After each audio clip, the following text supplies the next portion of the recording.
Good morning all. ഞാൻ Ramakrishnan DB MD and CEO of Sharewell securities limited ആണ്. ഒപ്പം SEBI registered research analyst കൂടിയാണ്. ഈ ഓഡിയോ കേട്ടതിന് ശേഷം ഡിസ്ക്ലെയിമർ കൂടി വായിച്ചു നോക്കണമെന്ന് താല്പര്യപ്പെടുന്നു. ഇന്ന് നമ്മൾ എക്സ്പെക്റ്റ് ചെയ്യുന്ന ഹ്യൂജ് ഗ്യാപ്പ് അപ്പ് ഓപ്പണിംഗ് ആണ്. നിഫ്റ്റി രാവിലെ 8:30 ട്രേഡ് ചെയ്യുന്നത് 23,500 ലെവലിലാണ്. അറൗണ്ട് 3% ബെറ്റർ ആയിട്ടാണ് നിഫ്റ്റി ട്രേഡ് ചെയ്യുന്നത്. ഇത്തരത്തിലുള്ളൊരു ഓപ്പണിംഗ് നമ്മൾ സെൻസെക്സിലും കാണാം. എക്സിറ്റ് പോളിൻ്റെ ഇമ്പാക്റ്റ് തന്നെയാണ്. കേന്ദ്രം ഭരിക്കുന്ന NDA വലിയ ഭൂരിപക്ഷത്തിൽ വീണ്ടും ഭരണത്തിൽ തിരിച്ചു വരുമെന്നുള്ള ഒരു പോൾ റിസൾട്ടാണ് എക്സിറ്റ് പോൾ പുറത്തു വിട്ടിരിക്കുന്നത്. അതിൻ്റെ ഒരു ഇമ്പാക്റ്റാണ്. നാളെയാണ് റിയൽ കൗണ്ടിങ് നടക്കുന്നത്. നാളെ തീർച്ചയായിട്ടും എക്സിറ്റ് പോളിനേക്കാളും നല്ല രീതിയിലുള്ള മാർജിൻ വരികയാണെങ്കിൽ വീണ്ടും ഒരു പക്ഷേ നിഫ്റ്റി 24,000 ലെവലിലേക്കൊക്കെ മുന്നേറാനുള്ള ചാൻസസ് ഉണ്ട്. മറിച്ച് എന്തെങ്കിലും ഡിസപ്പോയിൻമെൻറ്റ് ഉണ്ടാവുകയാണെങ്കിൽ വലിയ രീതിയിലുള്ളൊരു വൊളാറ്റിലിറ്റി ഒക്കെ കാണാം. ഒരു പക്ഷേ ഒരു പ്രോഫിറ്റ് ബുക്കിംഗ് ഒക്കെ വരാനുള്ള ചാൻസസ് ഉണ്ട്. അപ്പോൾ വളരെ കോഷ്യസ് ആയിട്ട് മാർക്കറ്റിൽ മൂവ് ചെയ്യുക.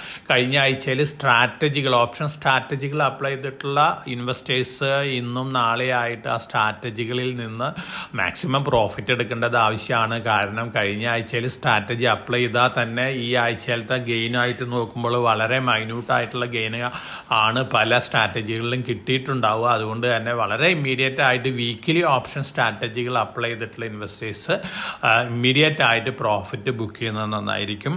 ഒപ്പം നമ്മൾ കഴിഞ്ഞ ആഴ്ചയിലത്തെ അമേരിക്ക മാർക്കറ്റ് സിറ്റുവേഷൻ വെള്ളിയാഴ്ച നോക്കുകയാണെങ്കിൽ ബെറ്റർ ക്ലോസിംഗ് ആയിരുന്നു. അമേരിക്കയിൽ ഇൻഫ്ലേഷൻ ഡാറ്റ പുറത്തു വന്നത്, ഇൻഡിക്കേഷൻ ഡാറ്റ പുറത്തു വന്നത് അമേരിക്കയിൽ ഇൻഫ്ലേഷൻ കുറയുന്നു എന്നുള്ളൊരു ഇൻഡിക്കേഷനാണ് നൽകുന്നത്. അതിൻ്റെ ഒരു പോസിറ്റീവ് ഇമ്പാക്റ്റ് അമേരിക്കൻ മാർക്കറ്റിലുണ്ടായിരുന്നു. അതോടൊപ്പം തന്നെ യൂറോപ്യൻ മാർക്കറ്റുകളും ബെറ്റർ ആയിട്ടാണ് വെള്ളിയാഴ്ച ക്ലോസ് ചെയ്തിരുന്നത്. ഏഷ്യൻ മാർക്കറ്റുകൾ സെലക്റ്റീവ് ആയിട്ട് ബെറ്റർ ആയിരുന്നു വെള്ളിയാഴ്ച. ഇന്ന് മോർണിംഗിൽ ചൈനീസ് മാർക്കറ്റുകളും ജാപ്പനീസ് മാർക്കറ്റുകളെല്ലാം തന്നെ ബെറ്റർ ആയിട്ടാണ് ട്രേഡ് ചെയ്യുന്നത്. കമോഡിറ്റികൾ നോക്കുകയാണെങ്കിൽ വെള്ളിയാഴ്ച ഓൾമോസ്റ്റ് ഫ്ലാറ്റ് ക്ലോസിംഗ് ആയിരുന്നു. ഇന്ന് മോർണിംഗിൽ ആ ലെവലിൽ തന്നെയാണ് ട്രേഡ് ചെയ്യുന്നത്. ജിയോ പൊളിറ്റിക്കൽ ടെൻഷൻ ഇസ്രായേലും അതുപോലെ തന്നെ ഹമാസും തമ്മിലുള്ള സീസ് ഫയർ എപ്പോൾ വേണമെങ്കിലും അനൗൺസ് ചെയ്താക്കാനുള്ള റിപ്പോർട്ടുകൾ വരുന്നുണ്ട്. അങ്ങനെ വരികയാണെങ്കിൽ സ്ലൈറ്റ്ലി പോസിറ്റീവാണ് ഏഷ്യൻ മാർക്കറ്റുകൾക്കും ഗ്ലോബൽ മാർക്കറ്റുകൾക്കെല്ലാം തന്നെ. ഇതെല്ലാം മാറ്റി വെച്ച് കഴിഞ്ഞാൽ ഇന്ത്യൻ മാർക്കറ്റിൻ്റെ ഇന്നത്തെ ഏറ്റവും വലിയ ആക്ഷൻ എന്ന് പറയുന്നത് നമ്മുടെ പാർലമെൻറ്റ് ഇലക്ഷൻ റിസൾട്ടും അതിനനുബന്ധിച്ചിട്ടുള്ള ന്യൂസ് ഫ്ലോസ് ആണ്. തീർച്ചയായിട്ടും വളരെ പോസിറ്റീവായിട്ടുള്ളൊരു ഇമ്പാക്റ്റാണ്. എക്സിസ്റ്റിംഗ് NDA ഗവൺമെൻറ് കണ്ടിന്യൂ ചെയ്യാണ്. വലിയൊരു ഭൂരിപക്ഷത്തിൽ കണ്ടിന്യൂ ചെയ്യുമ്പോൾ തീർച്ചയായിട്ടും ധാരാളം റിഫോം മെഷേഴ്സ് ഓൾറെഡി അവർ ഇൻഡിക്കേറ്റ് ചെയ്തിരുന്നു. അതിൻ്റെ ഒരു പോസിറ്റീവ് ഇമ്പാക്റ്റ് നമുക്ക് അടുത്ത ദിവസങ്ങളിലൊക്കെ മാർക്കറ്റിൽ കാണാം. ഇപ്പം നിഫ്റ്റി നമ്മൾ ഈ വർഷത്തെ ഏണിങ്സ് കഴിയുമ്പോൾ, കഴിഞ്ഞ ഫിനാൻഷ്യൽ ഇയറിലെ ഏണിങ്സ് കഴിയുമ്പോൾ ഇപ്പോഴത്തെ അവസ്ഥയിൽ ട്രേഡ് ചെയ്യുന്ന അറൗണ്ട് 20 PE ഫോർവേഡ് ഏണിങ്സിലാണ്. തീർച്ചയായിട്ടും ഒരു 10% വെച്ചൊക്കെ ഈസി ആയിട്ട് മാർക്കറ്റ് മുന്നോട്ട് പോകാനുള്ള ചാൻസസ് ഉണ്ട്. അതുകൊണ്ട് കേന്ദ്രത്തിൽ ഒരു സ്ട്രോങ് ഗവൺമെൻറ് വരുമ്പോൾ തീർച്ചയായിട്ടും അതിൻ്റേതായ പോസിറ്റീവ് ഇമ്പാക്റ്റ് ഇന്ത്യൻ മാർക്കറ്റിൽ കാണാം. അതോടൊപ്പം തന്നെ NDA ഗവൺമെൻറ് അധികാരത്തിൽ വരികയാണെങ്കിൽ അവർ ഏറ്റവും കൂടുതൽ ട്രസ്റ്റ് കൊടുത്തിരുന്ന ഡിഫൻസ്, അതുപോലെ തന്നെ റെയിൽവേസ്, റിന്യൂവബിൾ എനർജി ഇൻഫ്രാസ്ട്രക്ചർ, ഒപ്പം മേക്ക് ഇൻ ഇന്ത്യ പ്രോസസ്സിൽ കൂടെയുള്ള പ്രൊഡക്ഷൻ ലിങ്ക്ഡ് ഇൻസെൻറ്റീവ് സ്കീമിൽ ഉൾപ്പെട്ടിട്ടുള്ള കമ്പനികൾ, അതുപോലെ തന്നെ ഇൻഷുറൻസ് റിഫോംസ്, ഇത്തരത്തിലുള്ള കാര്യങ്ങളാണ് ഏറ്റവും കൂടുതൽ ഇമ്പോർട്ടൻസ് കൊടുക്കാൻ പോകുന്നത്. അതുകൊണ്ട് തന്നെ ഈ സെക്ടറുകളിൽ നിന്നുള്ള എല്ലാ സ്റ്റോക്കുകളും നല്ല രീതിയിൽ മുന്നേറാനുള്ള ചാൻസസ് ഉണ്ട്. നമ്മൾ ആഴ്ചകൾക്ക് മുമ്പ് തന്നെ നമ്മൾ ഓരോ താഴ്ചയിലും ഈ സെക്ടറുകളിൽ നിന്നുള്ള സ്റ്റോക്കുകൾ ഘട്ടം ഘട്ടമായിട്ട് വാങ്ങാനായിട്ട് ഇൻവെസ്റ്റേഴ്സിനോട് സജസ്റ്റ് ചെയ്തിരുന്നതും കൂടിയാണ്. അങ്ങനെ സജസ്റ്റ് ചെയ്തിട്ടുള്ള ഇൻവെസ്റ്റേഴ്സ് ഇപ്പോൾ കീപ്പ് ചെയ്യുന്ന ഇൻവെസ്റ്റേഴ്സിനെ സംബന്ധിച്ച് നല്ല റിട്ടേൺ കിട്ടാനുള്ള ചാൻസസ് തന്നെയാണ് കാണുന്നത്. അടുത്ത ദിവസങ്ങളിലും സെലക്റ്റീവ് ആയിട്ട് ഈ സെക്ടറുകളിൽ നിന്നുള്ള സ്റ്റോക്കുകളിൽ നല്ല മുന്നേറ്റം കാണാനുള്ള ചാൻസസ് ആണ് കാണുന്നത്. ഇനി നമ്മൾ സ്റ്റോക്ക് സ്പെസിഫിക് ആയിട്ട് ന്യൂസ് ഫ്ലോസ് നോക്കുകയാണെങ്കിൽ കൊച്ചിൻ ഷിപ്പ്യാർഡിന് 2 സബ്സിഡിയറികളാണ് ഉള്ളത്. ഒന്ന് കൽക്കട്ടയിലാണ്, ഒന്ന് കർണാടകയിലാണ്. ഉടുപ്പി കൊച്ചിൻ ഷിപ്പ്യാർഡ് ലിമിറ്റിന് ധാരാളം ഓർഡേഴ്സാണ് കിട്ടിക്കൊണ്ടിരിക്കുന്നത്. തീർച്ചയായിട്ടും കൊച്ചിൻ ഷിപ്പ്യാർഡിനെ സംബന്ധിച്ച് വളരെ പോസിറ്റീവായിട്ടുള്ള ന്യൂസ് ഫ്ലോസാണ് വന്നുകൊണ്ടിരിക്കുന്നത്. കഴിഞ്ഞ 2 വർഷത്തെ കണക്ക് നോക്കുകയാണെങ്കിൽ ഹ്യൂജ് റിട്ടേൺസ് ആണ് ഇൻവെസ്റ്റേഴ്സിന് കൊടുത്തിരിക്കുന്നത്. ഒപ്പം കേന്ദ്രത്തിൽ NDA വീണ്ടും അധികാരത്തിൽ വരുമ്പോൾ ഡിഫൻസ് റിലേറ്റഡ് ഓർഡേഴ്സൊക്കെ വീണ്ടും കിട്ടാനുള്ള ചാൻസ് ആണ്. കൊച്ചിൻ ഷിപ്പ്യാർഡ് കറണ്ട് ലെവലിൽ നിന്ന് വീണ്ടും മുന്നേറാനുള്ള ചാൻസസ് തന്നെയാണ് കാണുന്നത്. ഹിന്ദുസ്ഥാൻ സിങ്ക് സിൽവറിൻ്റെ പ്രൊഡക്ഷൻ കൂട്ടുകയാണ്. സിൽവർ ഇൻ്റർനാഷണൽ മാർക്കറ്റിൽ വലിയ രീതിയിൽ മുന്നേറിക്കൊണ്ടിരിക്കുകയാണ്. ഒപ്പം സോളാർ പ്രൊജക്റ്റുകളിലെല്ലാം തന്നെ സിൽവറിൻ്റെ യൂസ് കൂടിക്കൊണ്ടിരിക്കുകയാണ്. അപ്പോൾ ഹിന്ദുസ്ഥാൻ സിങ്കിനെ സംബന്ധിച്ച് പോസിറ്റീവാണ്. ഇനി ഈ എക്സിറ്റ് പോളിൻ്റെയും ഇലക്ഷൻ റിസൾട്ടിൻ്റെയും ഏറ്റവും വലിയ ബെനിഫിഷ്യറി എന്ന് പറയുന്ന അഡാനി ഗ്രൂപ്പ് ഓഫ് കമ്പനികളാണ്. തീർച്ചയായിട്ടും വലിയ രീതിയിൽ മുന്നേറിക്കൊണ്ടിരിക്കുകയാണ് അഡാനി ഗ്രൂപ്പ് ഓഫ് കമ്പനികൾ. ഒപ്പം ഗൗതം അഡാനി മുകേഷ് അംബാനിനെ ഓവർടേക്ക് ചെയ്തിരിക്കുകയാണ്. റിച്ചസ്റ്റ് പേഴ്സൺ ഇൻ ഏഷ്യ ആയിട്ട് മാറിയിരിക്കുകയാണ്. ഗ്ലോബലി നോക്കുകയാണെങ്കിൽ 11ാമത്തെ റിച്ചസ്റ്റ് പേഴ്സണായിട്ട് ഗൗതം അഡാനി മാറിയിരിക്കുകയാണ്. ഇന്നത്തെ മാർക്കറ്റ് റാലിയോട് കൂടിയിട്ട് വീണ്ടും മുന്നേറാനുള്ള ചാൻസസ് ഒക്കെയാണ് കാണുന്നത്. അതോടൊപ്പം തന്നെ അഡാനി പോർട്ട് ആഫ്രിക്കയിൽ എൻ്റർ ാണ്. താൻസാനിയയിലെ ഒരു പോർട്ടിൽ 95% സ്റ്റേക്ക് വാങ്ങിയിരിക്കുകയാണ്. 30 ഇയേഴ്സിൻ്റെ ഓപ്പറേഷണൽ മെയിൻ്റനൻസ് ഫെസിലിറ്റീസ് അടക്കമാണ് വാങ്ങിയിരിക്കുന്നത്. തീർച്ചയായിട്ടും അഡാനി പോർട്ടിനെ സംബന്ധിച്ച് ധാരാളം പോസിറ്റീവ് ന്യൂസുകൾ വന്നുകൊണ്ടിരിക്കുകയാണ്.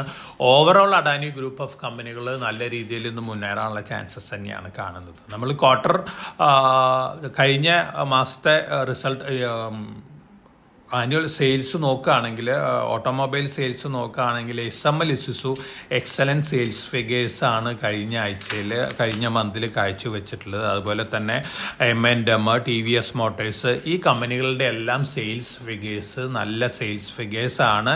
ഒപ്പം നമ്മൾ എയർ കണ്ടീഷണർ സെയിൽസ് നോക്കുകയാണെങ്കിൽ വോൾട്ടാസിൻ്റെ സെയിൽസ് മെയ് മാസത്തിൽ മാത്രം 200% ആണ് ഇൻക്രീസ് വന്നിരിക്കുന്നത്. അതോടൊപ്പം തന്നെ ബ്ലൂ സ്റ്റാർ, ഹാവൽസ്, ഈ കമ്പനികളുടെ AC സെയിൽസും വളരെയധികം കൂടിയിരിക്കുകയാണ് നോർത്ത് ഇന്ത്യയിൽ എക്സസ് ഹീറ്റാണ്. അതുകൊണ്ട് തന്നെ വീണ്ടും സെയിൽസ് ഇൻക്രീസ് ചെയ്യുന്നുള്ളൊരു എക്സ്പെക്റ്റേഷനാണ് ഈ കമ്പനികളെ സംബന്ധിച്ചും പോസിറ്റീവാണ്. ഒപ്പം Johnson controls, Hitachi air conditioners limited ഉണ്ട്. ഡാറ്റാ സെൻറ്ററുകളിലേക്കൊക്കെ ഏറ്റവും കൂടുതൽ AC സപ്ലൈ എന്നാണ്. അപ്പോൾ ഈ MNC കമ്പനി നല്ല രീതിയിൽ അടുത്ത ദിവസങ്ങളിൽ മുന്നേറാനുള്ള ചാൻസസ് ഉണ്ട്. ഇൻഫ്രാ കമ്പനികളുടെ കാര്യം നോക്കുകയാണെങ്കിൽ അഹ്ലുവാലിയ കോൺട്രാക്ടേഴ്സിന് 2157 കോടി രൂപ പുതിയൊരു ഓർഡർ കിട്ടാൻ പോവുകയാണ്. അതുപോലെ തന്നെ അശോക ബിൽഡ്കോൺ 2153 കോടി രൂപ ഓർഡർ കിട്ടാൻ പോവുകയാണ്. ഒപ്പം manganese ore India limited huge increase ആണ് അവരുടെ പ്രൊഡക്റ്റുകളിൽ, മൈനിങ് പ്രൊഡക്റ്റുകളിൽ വരുത്തിയിട്ടുള്ള 30-35% പ്രൈസ് ഇൻക്രീസ് ചെയ്തിരിക്കുന്നത്. തീർച്ചയായിട്ടും പോസിറ്റീവായിട്ടുള്ള ന്യൂസാണ്. MOILനെ സംബന്ധിച്ച് മറ്റു PSU കമ്പനികളായിട്ട് കമ്പയർ ചെയ്യുമ്പോൾ കമ്പാരിറ്റീവ്ലി അണ്ടർ പെർഫോമർ ആണ്. അപ്പോൾ MOIL മുന്നേറാനുള്ള ചാൻസസ് ആണ് കാണുന്നത്. NTPC 33 മെഗാവാട്ട് രാജസ്ഥാനിലത്തെ സോളാർ പവർ പ്രൊജക്റ്റ് കമ്മീഷൻ ചെയ്തിരിക്കുകയാണ്. ഇപ്പോൾ ടോട്ടൽ കപ്പാസിറ്റി ഗ്രൂപ്പിൻ്റെ കപ്പാസിറ്റി വരുന്ന 76.05 ഗിഗാവാട്ടാണ് ടോട്ടൽ ഇപ്പോൾ കമ്മീഷൻ ചെയ്തിട്ടുള്ള കപ്പാസിറ്റി. NTPCനെ സംബന്ധിച്ച് പോസിറ്റീവാണ്. കനറ ബാങ്ക് HSBCയിലെ 14.5% സ്റ്റേക്ക് വിൽക്കാൻ പോവാണ്. കനറ ബാങ്കിനെ സംബന്ധിച്ച് പോസിറ്റീവായിട്ടുള്ളൊരു ന്യൂസാണ്. ഇനി നമ്മൾ മറ്റു ന്യൂസ് ഫ്ലോസ് നോക്കുകയാണെങ്കിൽ മോസ്റ്റിപ് ടെക്നോളജീസ് ഇന്ത്യയിൽ വളരെ ലോ പ്രൊഫൈലായിട്ടുള്ളൊരു സെമി കണ്ടക്ടർ രംഗത്തുള്ളൊരു കമ്പനിയാണ്.